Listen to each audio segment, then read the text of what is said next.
Түрік халқының өте дәмді сорпасы чечевичный суп, яғни жасымық сорпасын дайындайтын боламыз. Өте дәмді, жеңіл, тәбетті ашатын сондай керемет сорпа болып шығады екен. Видео рецепті қызық болатын болса, менімен бірге болыңыздар, бірге жасап көрейік.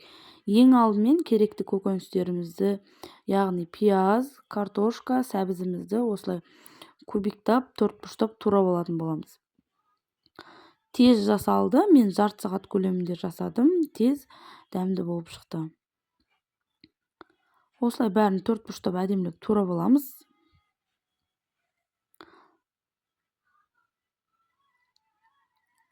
Енді қысып тұрған қазанымызға осылай кішкене май құйып, үшеуін бірге салып, жақсылап 10 минуттай жай отта қуырып алатын боласыздар. Картошка пісуі керек, картошка сәбіз піскенше дейін жай отта осылай араластырып отырып, әдемілеп қуырасыздар.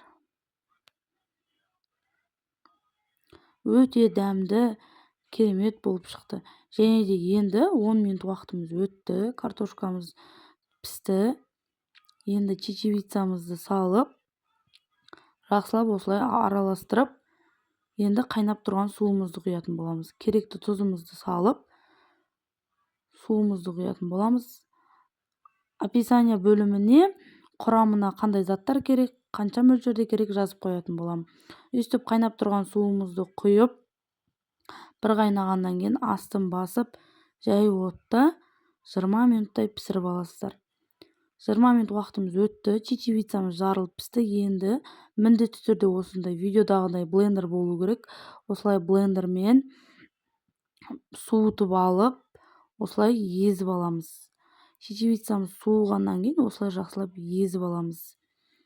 Блендермен езіп, міне пюре тәріздес болды. Тағы да бір 3-5 минут қайнатып аласыздар. Міне сорпамыз дайын болды. Баршаңызға ас болсын. Менің каналыма тіркелмеген болсаңыздар, тіркеліп, қоңырауша белгісін басып қойыңыздар, лайк басып қойыңыздар достар.